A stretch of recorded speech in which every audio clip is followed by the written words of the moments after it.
Hello everyone. My name is John Perez. I am your program chair for visual communications in the Indianapolis area. Welcome to a new semester. It's fall 2025. Hey, I'm recording this because to introduce some broad information about our program here in the Indianapolis campus. Some of the basically some new things that have changed that maybe you're not aware of, and some things you're probably not aware of. And I have a slide deck to show you a few things in short about things you need to know. Throughout the semester, I will also bring up things that are changing in our program or on the campus if you come to campus, and things that might be changing in our program in general. So again, welcome. I have been the program chair for many years here in the Indianapolis campus, and as well as being a professor here for about 25 years. So some of you weren't even born yet when I started here on the campus. So it's been a while, and things have changed quite a bit in our industry through all those years. Equipment changes, software changes, the way we do things changes. And certainly, as of recent, the last few years, AI has changed everything. So here I'm going to basically discuss some things that are more on the operational side versus on the philosophical side about what we do as an industry. So welcome to Visual Communications in Indianapolis, especially those that are not in the Indianapolis area. Welcome on behalf of the Indianapolis faculty and myself. Let's get started. So first thing is, if you haven't really figured it out, if you are receiving this message, it's because you have signed up for one of our Indianapolis courses, whether it's virtual, whether it's Learn Anywhere, whether it's live. All Indianapolis-based classes are now 16 weeks. So this was approved last spring and related to an accreditation suggestion. And you know what? Years ago, again, some of you were just children, I suppose, maybe not. We used to run 16-week courses on a regular basis. And I always felt that 16-week courses were always kind of the better way to produce information, and especially in our field. But it is going to be a little different this time around. So we've had classes here and there that were 16 weeks long, which we were able to get permission to run, like 3D class and motion graphics class and portfolio. But now we have the entire set of classes that we offer here in Indianapolis in the fall and also in the spring, just so I'd add that there. We are going to be 16 weeks. And so now I am tasked with to create data to say 16 weeks is better for us. And I hope so as well for you. So 16 weeks. Now the difference is most of the 16-week courses are just essentially 8-week courses stretched out, so double time, to 16 weeks.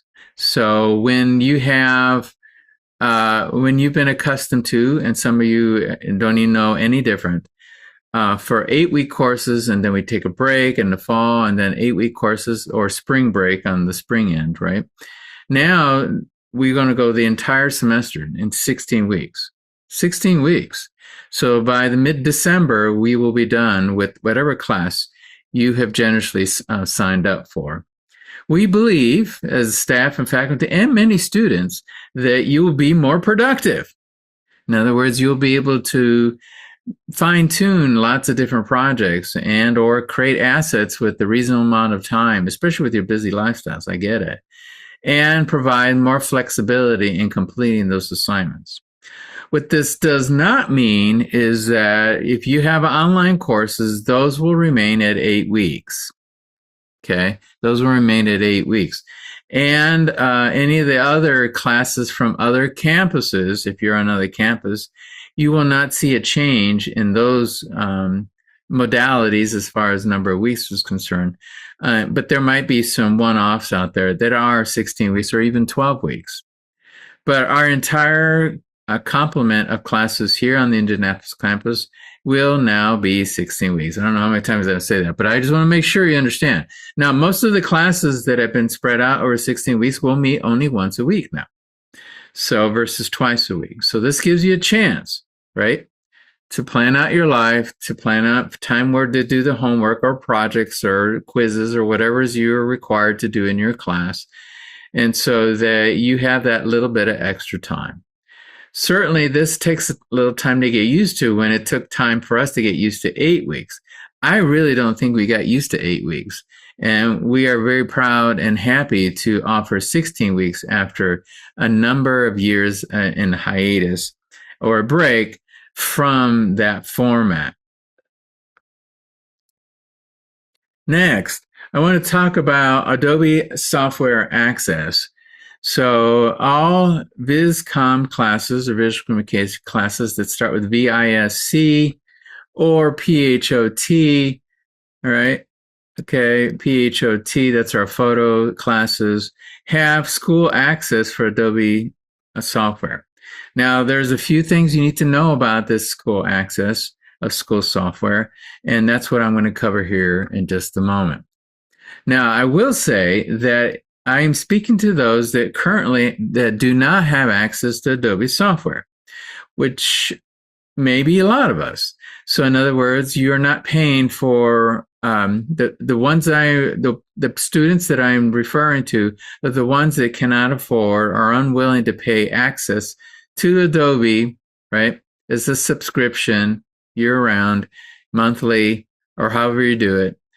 To access like Photoshop, Illustrator, and a number of other pieces of software.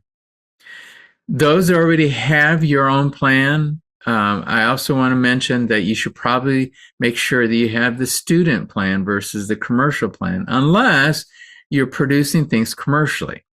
Though I have heard that you can still use a student plan to do commercial work, and there's no violation of licensing agreements. Okay, so here we go. This is for people that currently don't have a license, don't have access to the Adobe software. We're going to show you essentially some of the ideas that this entails. So the Adobe software access, first of all, does cost some money. And this is for every single person that signs up for a visual communications class and a photo class. You will be charged $18 per student per semester. Now, this is actually much, much better plan than what we did in the fall, well, last several years, where we charged per class per semester, which means you got charged multiple times. In this case, we made some students and I, we made a petition about that doesn't seem right. And so we finally got it down to, it should be $18 per student per semester. So next spring, you will also get charged again if you're planning to join us for visual communications courses. So the idea of the fund, the monies charged for Adobe, is that it allows the school to fund Adobe software licenses for students who use Adobe remotely or at home. Now, what if you already have a license? You still get charged.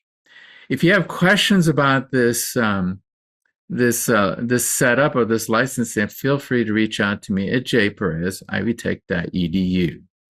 Also, you may want to check your bill for accuracy to see if there's only one charge for $18 for Adobe Access. Again, if you have any questions, reach out to me at jperez@ivytech.edu. Continuing on with Access. Even though you have access to a number of pieces of Adobe software, and there are quite a number of them, you don't need all of them, okay? You don't need all of them. And some of them are actually trials, which means they will ask you for money. We do not pay for anything beyond what we already provide, but it does provide a lot. There is a tip here in this case. Do not download all the Adobe software that is available. You're going to be wasting your time and valuable hard drive space, and some of them you probably won't ever use. What you do need is Photoshop, of course. Sounds like a deal. Illustrator, InDesign, That's for page layout, Illustrator for vector design. Premiere is our video program. Lightroom for photography. Acrobat for reading PDFs and creating PDFs. And finally, Bridge is an organizer. It depends on the class or your personal choice whether you use Bridge is to organize photos and other documents. But it is a very nice piece of software. That is the core set of softwares for Adobe that you need to download. Do that as soon as possible. Access has just started. Today is Saturday. I forgot to mention today is Saturday the 23rd. And Access is available right now. And I want to talk more about Access limitations here in a second. Finally is VISC 200 is a motion graphics class. It uses After Effects, so that's an additional piece of software, but not everybody needs to download that unless you have that specific class. If there are differences in this list, which I doubt there'll be very many differences, but check with your instructor for any other software needs. There is a couple other courses, or at least one other course that does not use Adobe software, including the 3D class, which will be using Blender in that case, and no Adobe software will be used formally, though we probably would use Premiere and Photoshop to supplement the 3D program. Now, a word about the licensing piece itself. So today is Saturday, August 23. Your license begins today. Okay. And it will go through the entire semester through mid-December. Now, there's a catch to all this, is your access will end several days after the semester ends. So there will be this pause.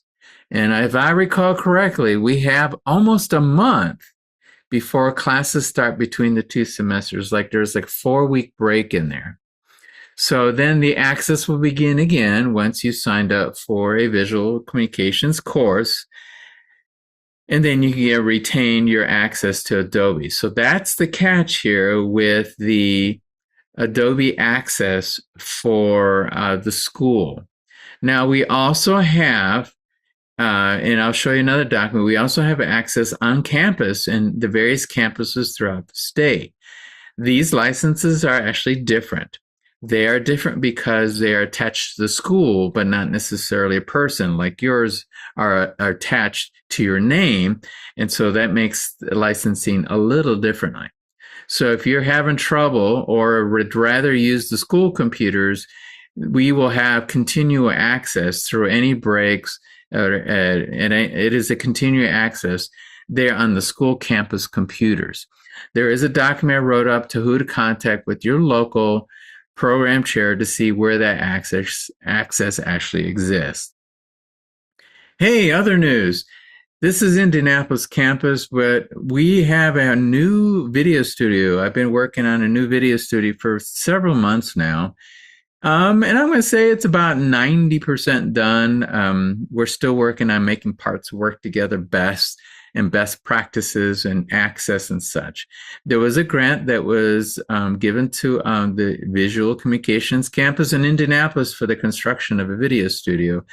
And I'm going to say it's going to be a work in progress. So I got a little picture here of one of the times the studio was being used. The person in the back there at the Ivy Tech table is your Indianapolis campus chancellor, Dr. Stacy Atkins, and one of our students running the show. And you can see a bunch of different monitors and different lights and different camera angles and such.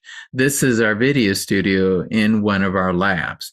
It is kind of a multi-use space where we still have classes, but we also have a studio. How about that? So if you have any questions about the use of this studio for any of your projects, reach out to me again at jperez@ivytech.edu. I'm following up this good news with some rather sad news. And so some of you may just got started, so this probably doesn't affect you in any way. But for the last 24 years, I've been here 25 years, and the year after that, Professor Rebecca Bilbrey was hired on, to join me to this journey of teaching students visual communication software and techniques and design and the list goes on and on.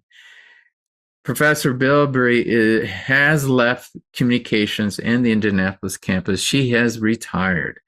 Now, a lot of this was probably prompted by staff reductions and budget reductions at the school. You may have heard that on the news. And unfortunately, she was a part of that. I am planning to do kind of a tribute video eventually for those who've had her in class and benefited from her wisdom and her experience and her laughter and her long hair. You may want to reach out to me to see if we can be a part of that video. More about that later. But that has been kind of the downer part this last several months, is that we lost one of our only other full-time faculty. I'm just the only one left. And now our remaining faculty are part-time, also known as adjunct.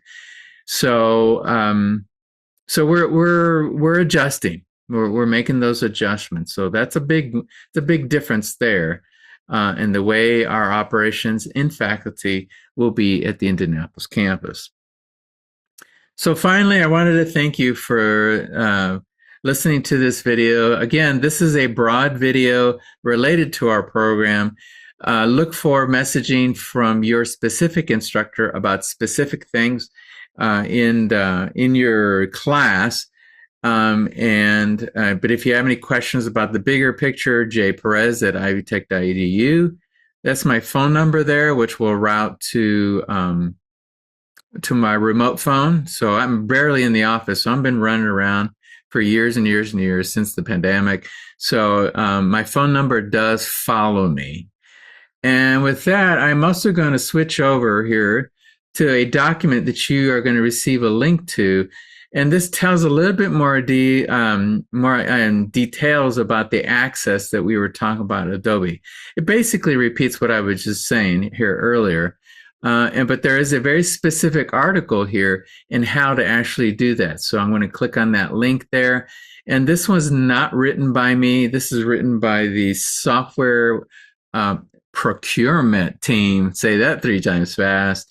Basically, these are the people that buy software for the school and including the Adobe products. Here, it shows you the software that actually will come with our license. Again, I would not download everything that's listed here because you probably won't use everything. But you may want to look at and see if this is something you're interested in. But those are the pieces of software there. These are the classes that are designated to receive a license. Okay. And so if you're in one of these courses, also notice there's a few other courses that are not visual communications, including DSN, that's design technology, and the arts, the fine arts people also have access to Adobe. So the very last thing is, I guess, is that shows the way to manage this. So that's what this article is about. If you have any technical problems, reach out to me again, Perez at ivytech.edu, and I'd be more than happy to assist you. Sometimes there is technical issues in getting your software registered and loaded in. One other little thing that shows here too is that in order to access the software, you need to download a little mini program called the Creative Cloud. And that's the way you manage all your software and the updates and everything else. So that comes before the actual. So anyway, go to adobe.com, follow the instructions here, sign in with your school information, and you should have access as of today, Saturday, August 23rd. And with that, I thank you so much. And if you have any other questions, feel free to reach out to me as soon as possible. Once again, thank you very much.